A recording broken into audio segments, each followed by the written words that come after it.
You don't need to fix the whole world.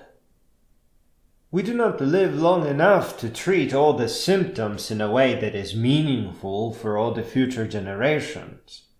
We only have time to focus on the big problems that cause the cascade of the smaller ones.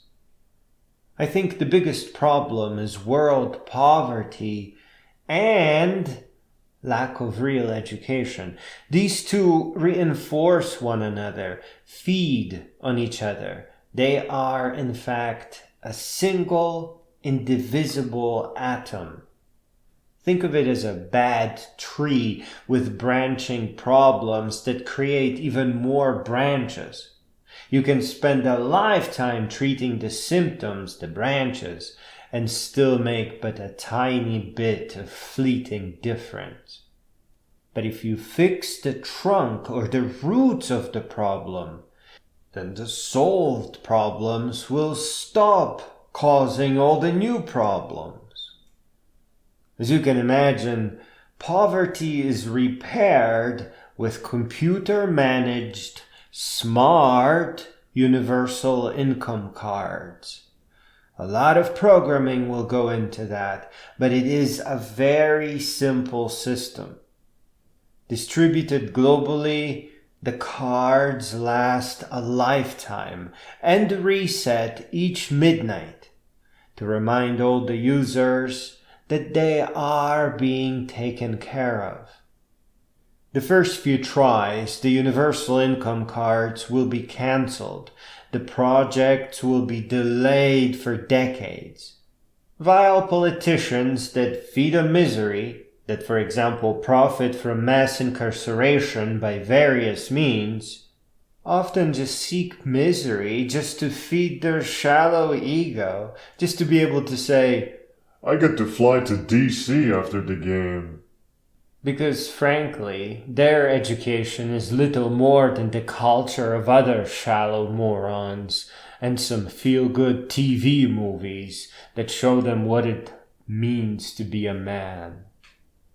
They will make it so that during trials, the cards are given to the folks that will use them against the communities that they reside in, against their best self-interest. The universal income cards will be shown to be a bad idea and cancelled as false leaders proclaim that people have to struggle to rise out of poverty. This won't just be a tactic to feed their misery, but to thin the political crowd, to outcompete the honest politicians and increase chances for more fraudulent re-elections. This is an old, very low effort and a safe political trick. It is actively being used right in this moment against immigration. Troubled individuals who are unable to transition into a modern culture are being brought into one and then used as proof that a united world is a bad idea. But that is just cunning politics. It only benefits the inauthentic parties on both sides of the argument.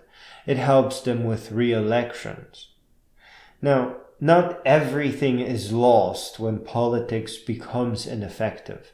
In fact, politics has been known to be a good magnet for liars.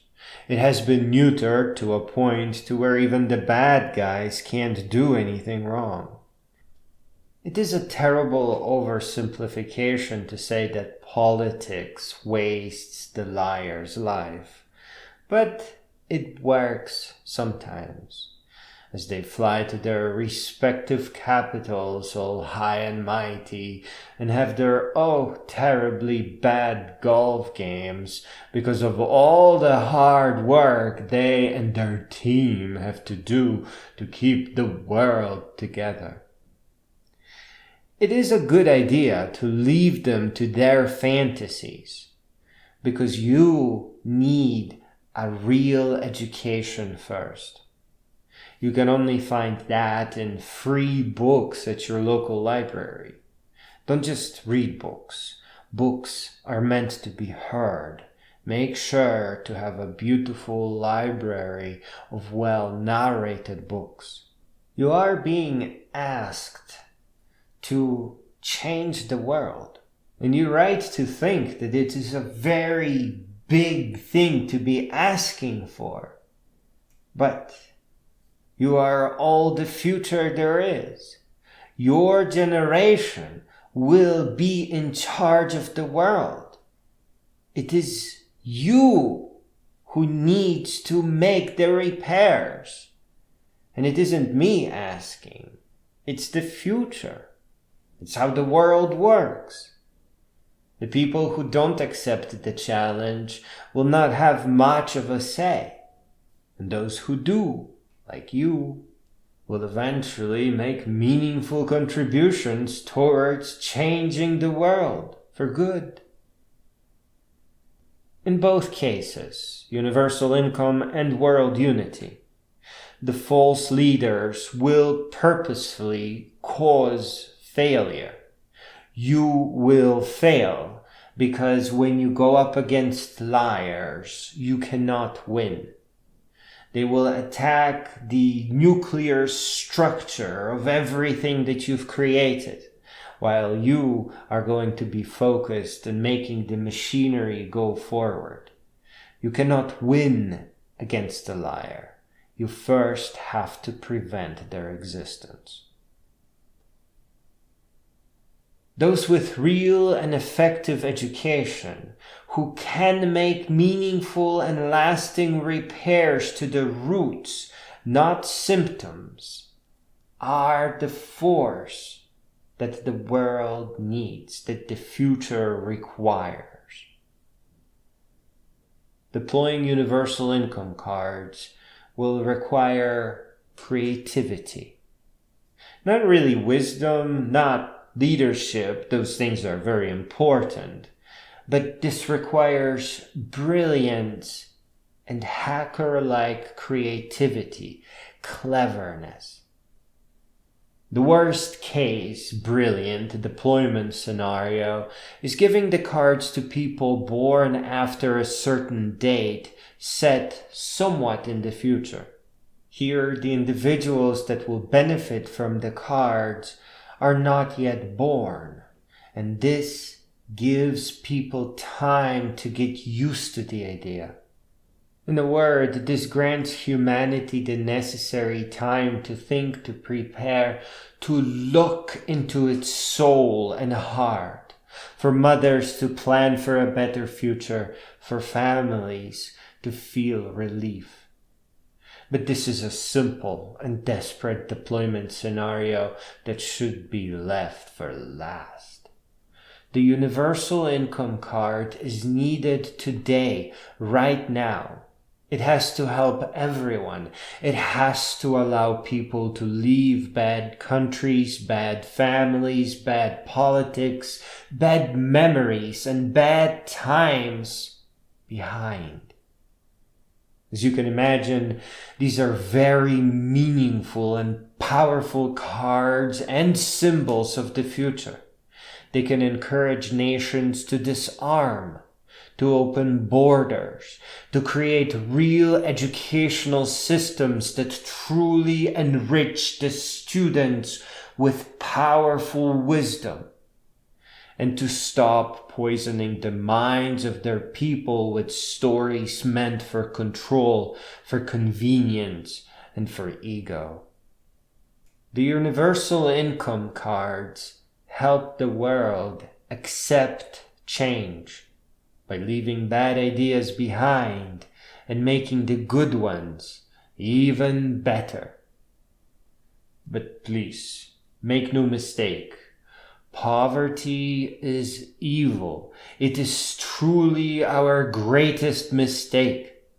If we don't erase it first, it will absolutely erase humanity. It is a world-ending and psychological disease. But my grandma used to say that there isn't a problem that can't have a good ending. This means that the negativity that global poverty has created is a kind of awful energy that is fundamentally neither good nor bad, so as long as it is used to put an end to poverty. This terrible vacuum that poverty has created can be meaningfully used to boost the card deployment strategy. It can be used to encourage the existence of real schools that create the necessary atmosphere for the deployment of the cards. It can be used to stop wars, to erase borders. Perhaps the energy from ending poverty can even unite the whole world permanently. Today, these ideas seem unrealistic, and they are laughed at, especially by politicians and their easily swayed and uneducated followers. But even they will wake up eventually. Even when we don't pursue wisdom, wisdom has a tendency to bloom within us. Those who are most outspoken and negative today will often discover great compassion and empathy tomorrow. They will eventually understand that they were used for somebody's political golf games. But you are not limited by any of our problems. You can change the world, and nearly instantly. And it all starts with self-education. The only real kind of education there is.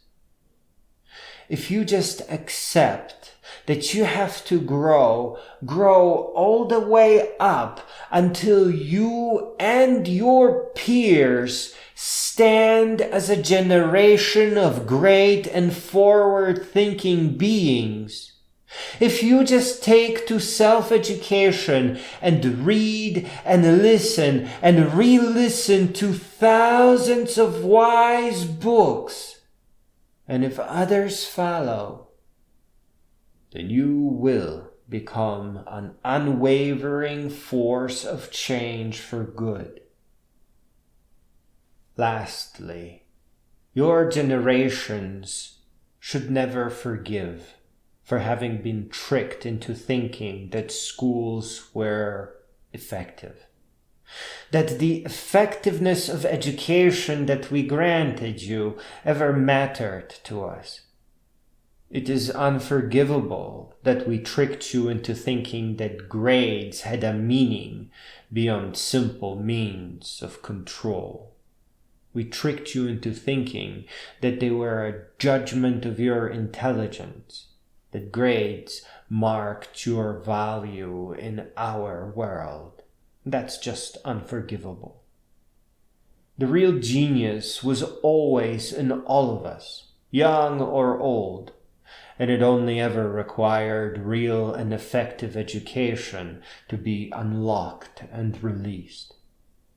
It was us who has failed to hold a candle to your generations. The world was never ours. The world only ever belongs to the future. This is not meant to be a section about apologies. There is no time for any of that. This is not about blame, accepting it or rejecting it. This is about the future. This is to teach you to never look back and always rise. Don't just go forward. Rise. For what it is worth, I hope that in your haste to make the much needed repairs, you will never look back. Never forgive. I hope that your generation will rage wisely, loudly, and so swiftly, so that we all get to see what we could have had our generations rose to the real challenges that stood before us.